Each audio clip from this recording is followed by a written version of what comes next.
शेतकरी मित्रांनो, भारतीय हवामान खात्याने एक 2 ते 3 दिवसापूर्वी काही अनुमान वर्तवलेले आहेत। यामध्ये पुढील आठवड्यापासून म्हणजे जवळपास 10 मे पासून तापमानामध्ये 1 ते 1.5 डिग्रीची वाढ होण्याची शक्यता भारतीय हवामान खात्याने वर्तवलेली आहे। आणि त्या अनुषंगाने आपल्याकडे जे पशुधन आहे त्या पशुधनाची कशी काळजी घेतली पाहिजे, त्या पशुधनाचं तापमान कसं मेंटेन केलं पाहिजे आणि अशा वाढत्या तापमानामध्ये सुद्धा पशूंची कोणती काळजी घ्यावी यासंबंधी माहिती घेण्यासाठी कृषी महाविद्यालय लातूर येथील डॉक्टर आनंद शिंदे सर, सहयोगी प्राध्यापक पशुसंवर्धन व दुग्धशास्त्र विभाग, कृषी महाविद्यालय लातूर येथील प्राध्यापक आपल्यासोबत आहेत। आज आपण त्यांच्याकडूनच ही सर्व माहिती घेणार आहोत। नमस्कार सर। सर नमस्कार सर, सध्या महाराष्ट्रामध्ये उष्ण लहरी चालू आहेत आणि त्या अनुषंगाने पशुवर सुद्धा या उष्ण लहरीचा परिणाम होत आहे। या अनुषंगाने पहिला प्रश्न माझा आपल्याला असा राहील की या अशा परिस्थितीमध्ये गोठ्यातील तापमान जे आहे ते त्या तापमानाचं व्यवस्थापन कसं केलं पाहिजे, गोठ्यामध्ये सावली कशी मेंटेन केली पाहिजे या संबंधीची माहिती अगदी थोडक्यामध्ये आपण द्यावी। शेतकरी मित्रांनो, आपल्याला माहिती आहे की पशुधन, दुधाळ जनावरं असतील, गायी असतील, म्हशी असतील, कोंबड्या असतील किंवा इतर प्राणी असतील, यांचं तापमान हे नियंत्रित करणं फार महत्त्वाचं आहे। तापमान जास्त झालं असेल तर निश्चित त्यांच्यावर विपरीत परिणाम होतात। त्या पशुचं नॉर्मल तापमान जे असतं ते गाईचं असतं ते 101 डिग्री फॅरेनहाइट किंवा 37 डिग्री सेंटीग्रेड, म्हशीचं 98 डिग्री फॅरेनहाइट किंवा 36 डिग्री सेंटीग्रेड, पोल्ट्रीचं त्याच 37 ते 40 डिग्री सेंटीग्रेड याप्रमाणे त्यांचं नॉर्मल तापमान असतं। तर या तापमानामध्ये वाढ कधी होऊ शकते तर ते उन्हाळ्यामध्ये होऊ शकते। आणि उन्हाळ्यामध्ये त्या महिना पर्टिक्युलरली जो महिना आहे तो एप्रिल आणि मेमध्ये जास्त तापमान असतं। बरोबर। आताच सरांनी सांगितलं की बाबा मेमध्ये 15 ते 16 तारखेच्या दरम्यान उष्णतेची लहर येण्याची शक्यता जास्त आहे आणि त्या दिवशी तापमान अधिक वाढण्याची शक्यता आहे। तर आपण या महिन्यामध्येच किंबहुना उन्हाळ्यामध्येच या पशुधन जिथं आपण ठेवतो किंवा जिथं बांधतो तिथलं व्यवस्थापन कशा प्रकारचं असावं, तर मला हे सांगायचं आहे की निश्चितच त्या पशुचं तापमान तुम्हाला मॅनेजमेंट करावी लागेल, व्यवस्थापन करावं लागेल। तर पहिल्यांदा आपण त्या पशुला कोणता गोठा उपयोगात आणतो, जिथं आपण बांधतो त्या गोठा कोणत्या प्रकारचा आहे त्यावर अवलंबून आहे। कारण आपल्याकडे गोठे जे असतात ते पालापाचोळा किंवा गवताचं आच्छादन असलेले, छत असलेले गोठेसुद्धा असतात। आपल्याकडे पत्राचे टीन असणारे पण गोठे असतात, आपल्याकडे सिमेंट पत्रे असणारे पण गोठे असतात आणि आता आपल्याकडे कॉन्क्रीट छत असणारे सुद्धा गोठे आहेत। त्या अनुषंगानं आपण त्या गोठ्यामध्ये तापमान मेंटेन करणं आवश्यक आहे। जसं की मी तुम्हाला सांगितलं, जर पशुधनाचा गोठा जर लोखंडी पत्रे असतील, टीन पत्रे असतील तर त्याचं तापमान अधिक तिथं असणार आहे। त्यापेक्षा कमी तापमान हे तुमचे जे सिमेंटचे पत्रे आहेत त्याच्यामध्ये असणार आहे आणि त्याच्यापेक्षा थोडासा एखाद्या डिग्रीचा फरक हा छत असणाऱ्या त्याच्यामध्ये आहे। तर किंबहुना आणखी एक महत्त्वाचं असं आहे की बऱ्याच वेळेस जर हे गोठाच नसेल तर आपण झाडाची सावलीसुद्धा वापरतो आणि ते सुद्धा झाडाची जे झाडं आहेत जे की अधिक सावली देतात आणि अधिक थंडवा देतात त्या झाडाच्या खाली ते जनावरं बांधणं किंवा पशुधन बांधणं आवश्यक आहे। जसं की वडाचं झाड आहे, नांदुरकीचं झाड आहे, अशा अनेक झाडं आहेत किंवा जांभळीचं झाड आहे, चिंचेचं झाड आहे। अशा जिथं दाट सावली असते त्या सावलीमध्ये ते जनावरं बांधणं आवश्यक आहे। राहिला प्रश्न गोठ्याचा आहे, तर मी म्हटल्याप्रमाणे जर त्या गोठ्याचं वर जर छत जर हा टीनचा असेल तर त्या छतावर आपण काहीतरी आच्छादन लावणं आवश्यक आहे किंवा आता उन्हाळ्यामध्ये रिफ्लेक्टर म्हणजे जेणेकरून उष्णतेचं परिवर्तन होईल अशा प्रकारचे सुद्धा पेंट्स अवेलेबल आहेत मार्केटमध्ये। ते सुद्धा आपण पेंट जर लावले तर तापमानामध्ये निश्चित कमी होऊ शकते। तसेच सिमेंटचे पत्रे असतील किंवा छत असेल तर त्यावर सुद्धा तुम्ही ग्रीन शेड नेट आता आजकाल प्रकार आलेला आहे, तर त्या माध्यमातून सुद्धा तुम्ही 1-2 डिग्री टेम्परेचर कमी करू शकता. या उपरही जास्त टेम्परेचर असेल तर आपल्याला काय करावं लागेल, तर छतावर आच्छादन टाकावं लागेल. ते आपल्याकडे जे काही आपल्याकडं उपलब्ध आच्छादन आहेत, गवताचं असेल, कडब्याचं असेल किंवा इतर प्रकारचं असेल, तर ते आच्छादन टाकून ते दाट आच्छादन टाकायचं आणि त्याच्यावर पाणी सोडायचं. सकाळी तुम्ही जर त्याच्यावर पाणी सोडलं तर निश्चितच त्या टेम्परेचरमध्ये 4 ते 5 डिग्री सेंटीग्रेडचा फरक पडू शकतो आणि त्यामुळं त्याच्यामधलं तापमान नियंत्रित होऊ शकतं. तसेच तुम्ही जिथं गोठा आहेत त्या गोठ्यामध्ये डायरेक्ट उष्ण सूर्यप्रकाश येणार नाही, किंबहुना सकाळच्या याच्यामध्ये तर काही फरक पडत नाही, परंतु दुपारी 12च्या नंतर त्या गोठ्यामध्ये डायरेक्ट किरण येणार नाहीत, उष्ण सूर्याचे किरण येणार नाहीत, याची काळजी घ्या. आणि त्यासाठी आपण जे बाहेर त्या गोठ्याच्या बाजूनं जे आहे त्या गोठ्याच्या बाजूनं गोणपाट लावा. ओके. आणि गोणपाट लावून त्या गोणपाटावर पाणी फवारा. हे जर केलं तर तुम्ही ते काय होईल, तर गोठ्यातलं तापमान एकदम व्यवस्थितशीर राहील, मेंटेन राहील आणि जनावराला सुद्धा आल्हाददायक वाटेल. तसेच त्या जनावराच्या अंगावर जर तुम्ही पाणी स्प्रिंकल केलं, हो, फवारे लावले, काही गोठ्यामध्ये सुद्धा फवारे लावले फॉग व्यवस्थापन असं म्हणतो, किंवा कूलर लावू शकता तुम्ही, ओके, पंखे लावू शकता. अशा प्रकारे तुम्ही कूलर लावलं, पंखे लावले किंवा फॉग लावले तर सुद्धा ते गोठ्यातलं तापमान नियंत्रित होईल, तसंच जनावराचं पण तापमान नियंत्रित. आता आपल्याकडे जर फॉग नसेल, कूलर नसेल, फॅन नसेल तर कमीत कमी जनावराला काय करा, जे आता ज्यूट आपण पोते असतो ज्यूटचे, तर ते पोते जनावरावर बांधा आणि त्या पोत्यावर पाणी टाका. गोणपाट म्हणतो आपण त्याला. तर साईडनं पण गोणपाट लावायचे आणि त्या जनावराच्या अंगावर सुद्धा तो गोणपाट लावायचे. आणि दुपारी 12च्या नंतर 2 ते 3 वेळेस, 2 वेळेस जरी गोणपाट आपण भिजवला तरी ते त्या जनावराचं तापमान एकदम व्यवस्थितशीर मेंटेन होईल आणि त्या जनावरांना त्यापासून संरक्षण मिळेल. अगदी सर, आपण ग्रामीण भागामध्ये पाहतो की बरेच प्रगतशील शेतकरी छतावर गवताचे भारे टाकतात किंवा पशुच्या शरीरावर ओले गोणपाट करून सुद्धा टाकतात आणि तापमान मेंटेन करतात. या अनुषंगाने सर, उन्हाळ्यामध्ये आता ह्या उष्ण लहरी येत असताना पशुचं जे पाणी पिण्याचं असतं त्या पाणी व्यवस्थापनामध्ये काही बदल करू शकतो का, त्याविषयी आपण अगदी थोडक्यामध्ये सांगा. कसं सर, आपण शेतकरी बंधूंना आपल्याला माहिती आहे की उन्हाळ्यामध्ये मनुष्य प्राणी असो किंवा पशुधन असो, तर जेव्हा तापमान वाढतं तेव्हा त्या जनावरं अन्न कमी खातात आणि पाणी जास्त पितात. अगदी. तर त्यांची जनावराची जी पाण्याची आवश्यकता आहे, तर नॉर्मली जर जनावराला समजा 100 लिटर पाणी लागत असेल दिवसाकाठी टोटल याच्यामध्ये 50, तर त्याची आणखी वाढ होऊ शकते, 30 ते 50% आणखी वाढ होऊ शकते. म्हणजे तुम्हाला हे लक्षात घ्यावं लागेल की जे नॉर्मली जे जनावर पाणी पितं, दररोज जे पाणी पिणारं जनावर आहे, जे की जानेवारी, फेब्रुवारी, मार्चमध्ये पितं, त्याच्यापेक्षा 30 ते 50% वाढ ही जनावराची पाण्याची रिक्वायरमेंट वाढते, म्हणजे गरज वाढते. तर तुम्हाला ते पाणी हे लक्षात घ्यावं लागेल की त्या प्राण्याला जास्त पाणी द्यावं लागणार आहे. आता पाणी देत असताना आणखी एक महत्त्वाचा मुद्दा असा आहे शेतकरी मित्रांनो, की आपण पाणी द्यायचं तर ते पाणी कसलं असलं पाहिजे, तर ते स्वच्छ असलं पाहिजे आणि ते थंड असलं पाहिजे.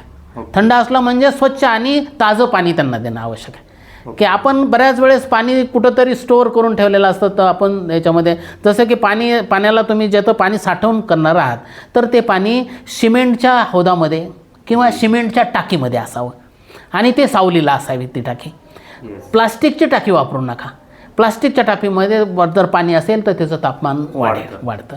त्यामुळं त्या सिमेंटची टाकीसुद्धा ती सावलीला असलेली टाकी, सावलीला ठेवलेली टाकी, आणि ती टाकी सकाळीचे पाणी स्वच्छ असणारी, थंड पाणी असणारे आपण त्यांना पाणी देण्यात यावं. अगदी स्वच्छ आणि थंड पाणी, आणि वारंवार दिवसातून कमीत कमी 3दा 4दा तरी जनावरांना पाणी पिऊ घातलं कमी पाहिजे? दुपारी 12च्या नंतर कमीत कमी 3 ते 4 वेळेस, तसंच संध्याकाळीसुद्धा. आता बऱ्याच वेळेस आपण जानेवारी फेब्रुवारीमध्ये आपण संध्याकाळी पाणी जनावरं पित नाहीत, परंतु संध्याकाळी 10 ते 11ला एकदा पाणी आणि नंतर 3 ते 4 वाजता एक पाणी, ह्या 2 वेळेस जर पाणी दिलं तर खूप काही मोठ्या जनावरांमध्ये फरक पडतो आणि त्यांची गरज भागू शकते आणि त्यांना तापमान नियंत्रित करण्यासाठी मदत होऊ शकते. ओके सर, हे झालं पाणी व्यवस्थापनाच्या बाबतीमध्ये.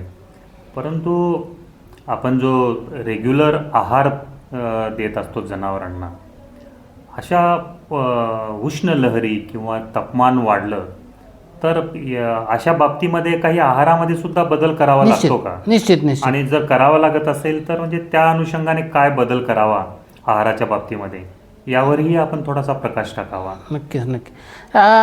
शेतकरी मित्रांनो, आपल्याला माहिती आहे की उन्हाळ्यामध्ये जो त्यांना आपण चारा देतो त्यामध्ये आपण हिरवा चारा, वाळलेला चारा, तसंच खुराक पण देत असतो.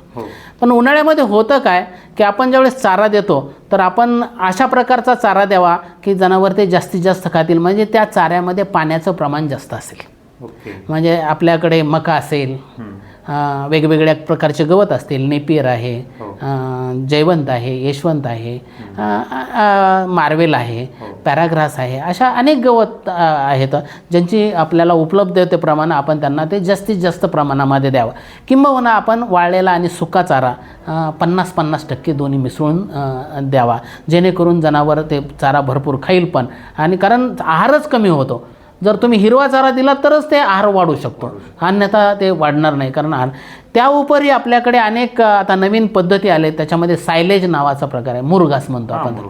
तर मुरघास जर आपल्याकडे तयार असेल तर मुरघाससुद्धा आपण त्या जनावराला जर दिला तर निश्चितच आहार त्यांचा व्यवस्थापन होईल.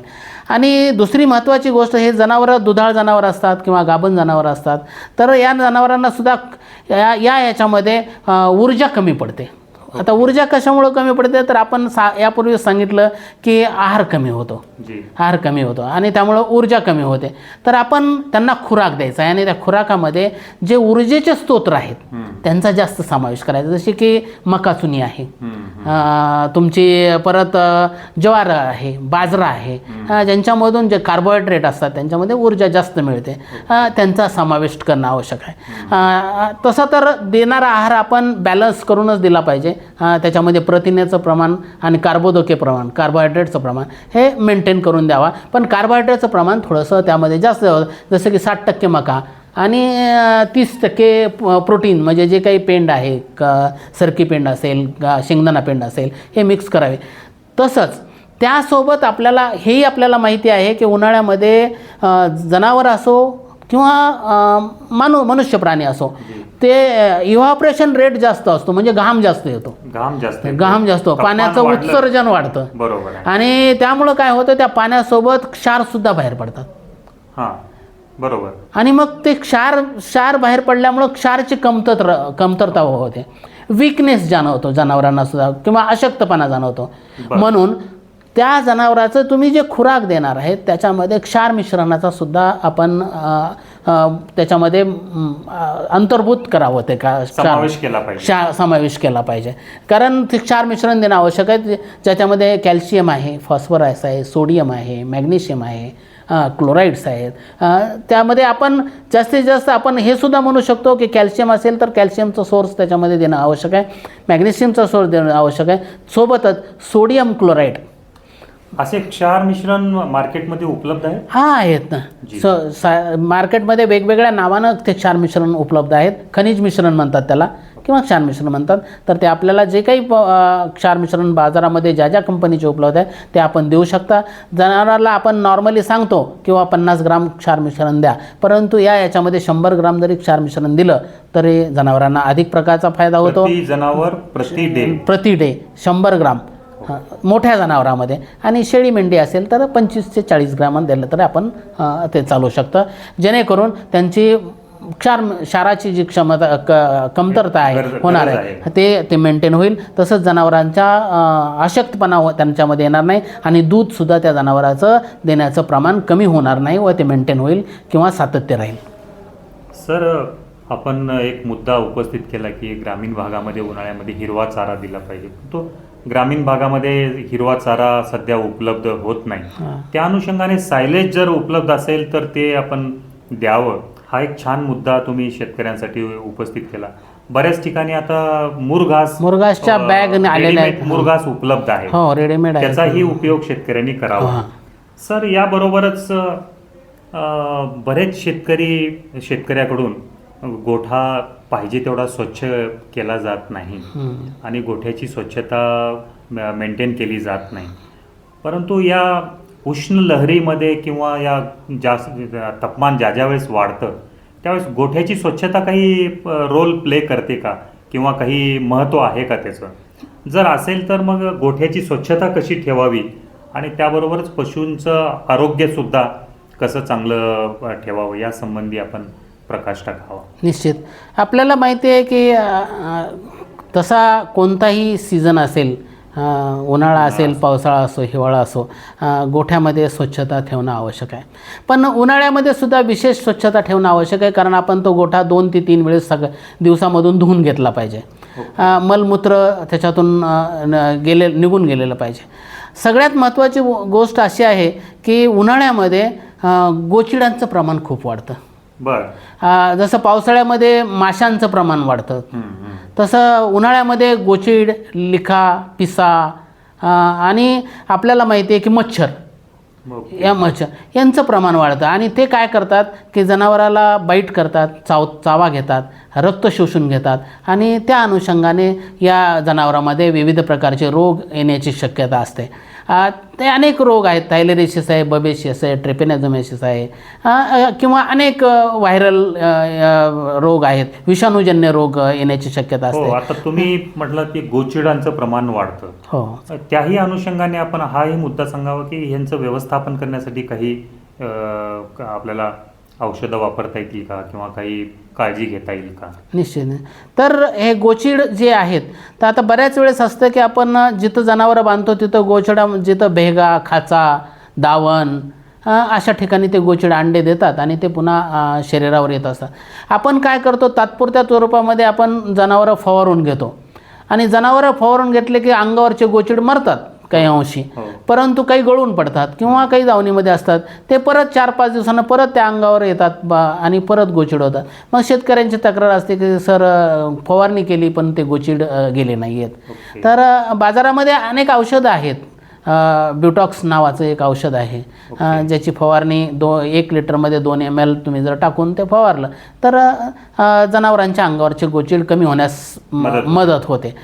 जनावरांवर फवारत असताना आणि सायमल्टेनियसली म्हणजे त्यासोबतच गोठे आणि गोठ्याच्या सभोवतालचा भागसुद्धा फवारून घेणं आवश्यक आहे.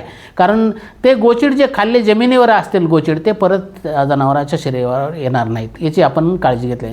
दुसरी महत्त्वाची गोष्ट आहे की जेव्हा केव्हा आपण फवारणार आहात तर ते फवारणीचा वेळ जे आहे सकाळी 8 ते 9च्या दरम्यान जनावरे बाहेर घ्यायचे, गोठ्याच्या बाहेर घ्यायचे आणि त्या जनावराच्या अंगावर फवारायचं आणि ते जनावरे मोकळे सोडले, म्हणजे जे गोचिड गळून पडणार आहेत ते गोठ्याच्या बाहेर पडतील शेतामध्ये, जे काही परत तिथंच पडणार नाहीत.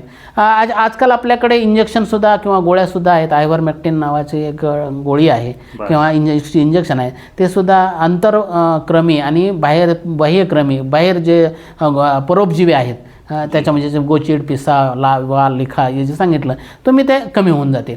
हा एक महत्त्वाचा आहे. आता बऱ्याच वेळेस असं असतं की ते गोचिड जे आहेत ते जर शेळ्यामध्ये झाले तर आपण आधी फवारा जे मारतो की शेळ्याच्या अंगावर केस दाट असतात, तर तो फवारा आपण जे मारणार आहेत ज्या गोचडाच्या नियंत्रणासाठी औषध मारणार ते त्यांच्या त्या केसाच्या मुळापर्यंत गेलं पाहिजे, याची लक्षात घेतलं पाहिजे. आणि दुसरा महत्त्वाचा मुद्दा आहे, जर मेंढी असेल तर मेंढ्यांना तर आपण त्या जे काही गोचिडाचं विषाणूनाशक औषध आहे त्याच्या पाण्यामध्येच बुडवतो, फक्त तोंड नाही बुडालं पाहिजे त्याच्यामध्ये. आणि फवारत्या वेळेस सुद्धा फवारा जे आहे ते तोंडावर नाही पडला पाहिजे, त्याला मुंगशे घालणे किंवा त्याला थोडंसं प्रोटेक्शन देणे किंवा त्याला नियंत्रित करणे आवश्यक आहे, जेणेकरून आपण जे तोंडाकडेचा भाग नाकामध्ये तोंडामध्ये तो औषध जाणार नाही याची संपूर्णपणे काळजी घेणं आवश्यक आहे. ओके सर, आम्ही अशी एक गोठा पाहिला हिंगोली जिल्ह्यामध्ये.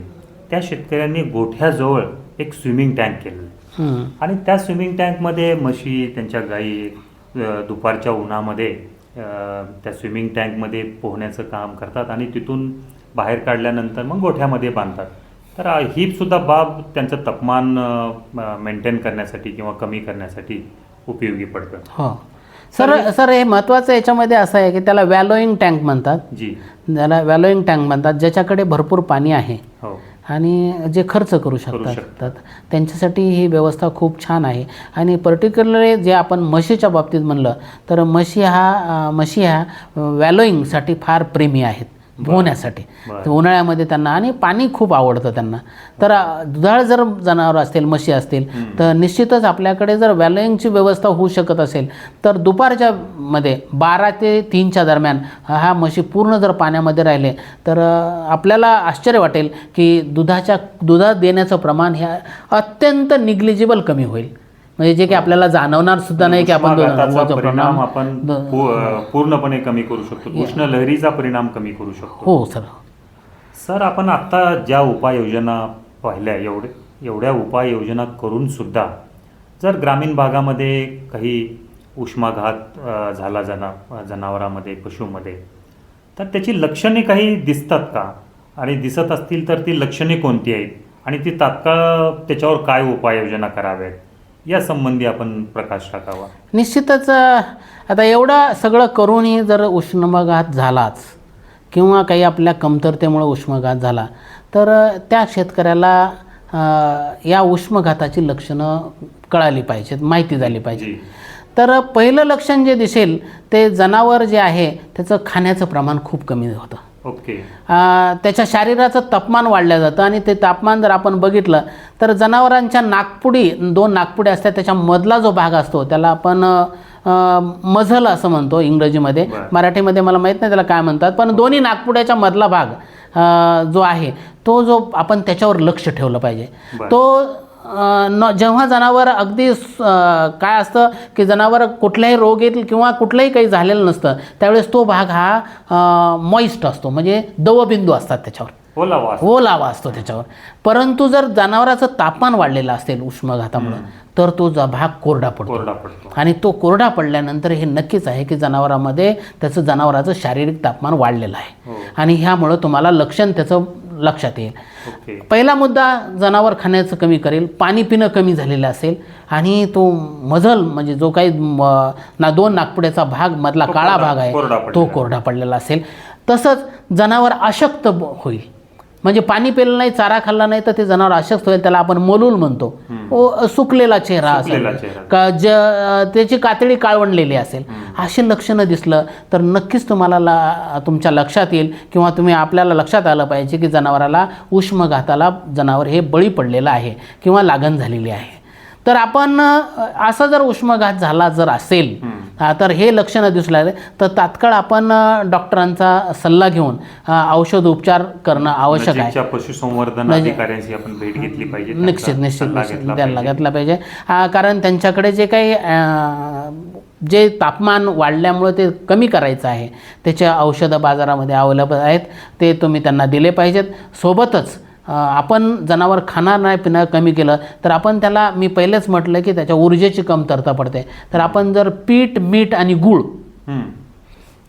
मीठ आणि गूळ ह्या तिन्हीचं मिश्रण एक साधारणतः पाव किलो जरी आपण दिलं आणि ते पाण्यामध्ये मिसळून दिलं तर ते त्याचं तापमान मेंटेन करण्यासाठी आणि त्याची अशक्तपणा जे आहे तो कमी करण्यासाठी मदत करेल. गुळामुळे ते पाणी जास्त पिईल आणि त्यामुळे जनावराला अशा प्रकारची जर काळजी घेतली तर निश्चितच उपयोग होईल. परंतु आपण तात्काळ असे लक्षणं दिसल्याबरोबर डॉक्टरांचा सल्ला घेऊन त्याचं शरीराचं तापमान नियंत्रित करणं आवश्यक आहे, जे की 101 डिग्रीच्या ऐवजी 104 झालं आहे, 105 झालं आहे. थोडक्यात मनुष्यामध्ये ताप आल्यानंतर कशी लक्षणे दिसतात तशीच लक्षणे पशुमध्ये सुद्धा दिसायला निश्चित. सर, आपण आज खूप छान माहिती दिली आणि भारतीय हवामान खात्याने जो अंदाज व्यक्त केलेला आहे त्या अंदाजाप्रमाणे पुढच्या आठवड्यामध्ये जर उष्ण लहरी चालू झाल्या तर या मार्गदर्शनाचा उपयोग निश्चित मराठवाड्यामधल्या सर्व शेतकरी बांधवांना होईल आणि त्यांच्या पशूंचं संरक्षण करण्यास हे आपण सांगितलेले जे काही 4-5 मुद्दे आहेत त्यांचा फार चांगला उपयोग होईल.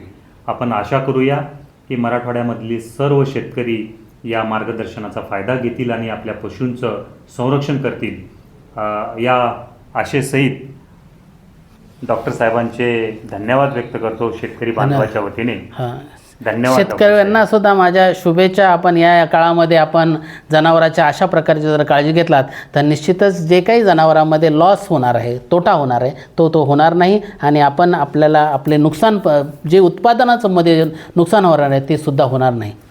राम राम. धन्यवाद.